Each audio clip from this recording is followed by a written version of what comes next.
Susie. Susie put on her coat, and we left the office together. We found a little cafe just opposite the title insurance building. In the cafe, I told Susie why I was asking questions about Elaine Garfield. Elaine's twin sister, Helen, thinks that Elaine has disappeared, and she has asked me to find Elaine, I said. Helen told me that she came to Meyer & Meyer last Tuesday. She was told that Elaine had left work suddenly last Monday afternoon. Is that right? Susie nodded.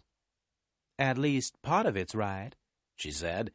Elaine was at work last Monday, and she hurried off in the middle of the afternoon. Susie stopped for a minute, and then she continued. But I don't remember seeing Elaine's sister Helen on Tuesday. In fact, I didn't even know that Elaine had a sister. Elaine's sister lives in New York, I explained. Now, can you remember last Monday afternoon? Did Elaine give any reason for leaving suddenly? Oh, yes, Susie said. Elaine said that she wasn't feeling well and was going to lie down. Did Elaine receive any visitors or phone calls last Monday afternoon? I asked. No, I don't think so, said Susie. No, wait a minute, I think... Yes, Elaine did receive a phone call just before she left. I smiled. I don't suppose that by chance you might have heard any of the telephone conversation. Certainly not, Susie replied. I don't listen to other people's phone calls. Can you think of any reason why Elaine disappeared? I asked. No, Susie replied. Elaine was always very friendly with everyone, and she didn't seem to have any troubles. Did Elaine have any special friends? Any men or women she talked about a lot? I asked. No, not really, Susie replied. Elaine and I used to be quite friendly, and we went out dancing together a lot, but recently we haven't been out together at all. I understand, I said, though I really didn't understand anything at all. Can you remember the last time you went out together? Can you remember the place you went to? Oh, that's easy, Susie said quickly. We went to the Las Cabanas Club. We always went there. It was about a month ago. We had an argument there, and we haven't gone out together since. What was the argument about? I asked. It was after midnight, Susie explained, and I wanted to go home, but Elaine said she wanted to stay a bit longer.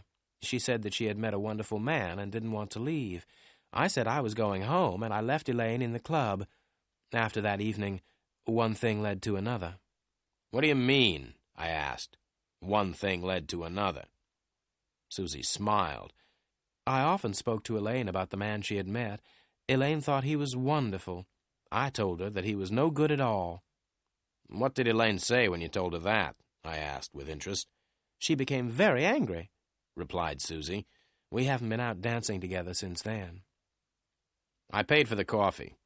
You've been very helpful, Susie, I said, and I've only got one more question. Can you remember the name of the man Elaine Garfield met at Las Cabanas? Benny Greep, Susie said. That's his name, Benny Greep. Thank you very much indeed, Susie, I said with a smile. You've been a great help. Not at all, Susie said, and looked at me with her beautiful big brown eyes. If there's anything else I can do for you, just ask. I looked straight into her eyes. What are you doing tonight? I asked. I'll be at home watching television, Susie replied. My boyfriend's a boxer, and he's fighting in a match on television tonight. Goodbye, Susie, I said, and watched her as she walked back across the street to the title insurance building. Her boyfriend was a boxer. That was just my luck.